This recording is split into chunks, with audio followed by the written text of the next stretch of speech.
All right, guys, welcome back to the channel. So we got word today, it's no surprise, that Canelo Alvarez's next opponent will possibly be Edgar Berlanga. Now the talk is, it's coming from Mike Coppinger, I think it's Mike Coppinger. Let me see real quick, guys. Yeah, it is Mike Coppinger reporting this.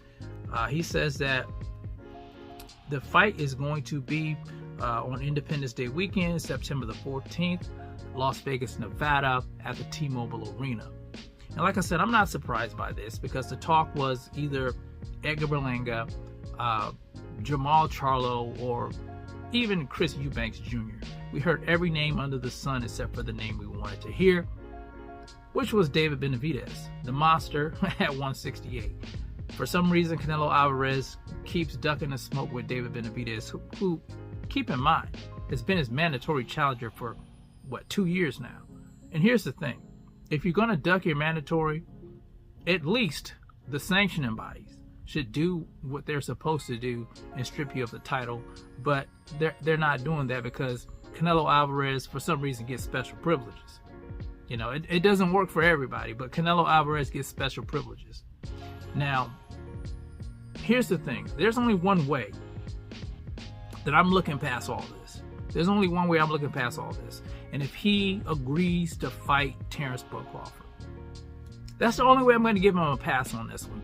If he doesn't fight Terence Crawford, I can't give him a pass on picking these opponents. Edgar Berlanga, he's no match for Canelo Alvarez. He's nowhere near the caliber of fighter Canelo Alvarez is. They shouldn't even be sharing the same ring together. They shouldn't be sharing the same ring. But if he does fight Terence Crawford, that to me is still the biggest fight in boxing. Canelo Alvarez, the face of boxing, versus Terence Crawford, the pound for pound king. It doesn't get any bigger than that. And I hear a lot of people complaining about it, saying, you know, Crawford's coming up from 147 all the way to 168 to fight Canelo Alvarez. But these same people didn't have a problem with the talk of Errol Spence Jr. getting that fight with Canelo Alvarez. So what is the difference? There is no difference. The only difference is, I'll say this, there is a difference. It's the skill set.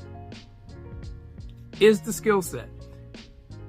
Bud Crawford, his skill set is unmatched right now, in my opinion.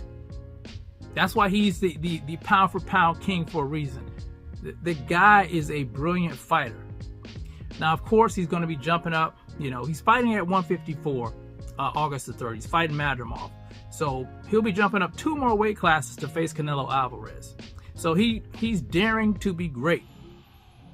And I love it.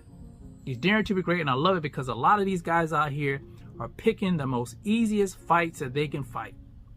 Look at Canelo. He's fighting Edgar Berlanga. You know, instead of fighting the guy that's going to give him a real challenge. Crawford's trying to go up 2 weight classes to fight the man. And I hear a lot of people saying, well, he just wants a payday. Well, who in the hell doesn't want a payday in the sport of boxing? You know, sure, it's about legacy, but they also want to get paid. They want to maximize their potential, their earning potential, so they can take care of their families. You want to get paid at your job. You want to be taken seriously at your job. So why wouldn't he want to be compensated, you know, like you want to be compensated at your job? So people who talk that, you know, he just wants a payday stuff, you can miss me with that, because every fighter wants a payday. That's what they fight for. That's what they fight for. But this is the biggest fight in boxing. This is the biggest fight in boxing because we're not going to get David Benavidez. So they might as well make the fight. And if anybody can make the fight, it's Turki Al-Sheikh. He has the paper to do it. And I believe that this fight may happen. The ball is in Canelo Alvarez's court. He has to be the one to make the decision, because we know Crawford wants it. We know Turki Al-Sheikh wants it. I want it. A lot of other boxing fans want it. But Canelo Alvarez has to want it. But it looks like he wants to go the easy route right now. So maybe he's preparing himself for the fight. But I'm telling you guys, it's a competitive fight. Despite the fact that Crawford's never fought at 168, you know, his skill set is a great equalizer. And I don't think it'll be easy for Crawford because Canelo Alvarez is a big puncher. And I'm sure Canelo Alvarez is going to try to slow Crawford down going to the body because Canelo Alvarez is a hell of a body puncher. But like I said, Canelo Alvarez, he's fighting Berlanga next. Like I said, I'm not surprised. I'm not really interested in it, but I will watch the fight just to see what Canelo's looking like and to hear or not, you know, after he beats Berlanga, whether or not he's going to fight Crawford. Like I said, that's the only way I'm giving him a pass, guys. That's the only way I'm giving him a pass on ducking David Benavidez. So we'll see what happens. We'll see what happens August the 3rd with Crawford and Madrimov. You know, Madrimov's a big guy, big strong guy. I'm going to talk about that in another video. But you guys let me know what you think.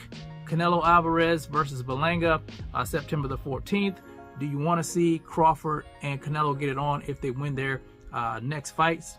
You guys let me know how you feel about it in the comment section. It's the CMB. I'll talk to you guys in the next one. And I'm out. Peace.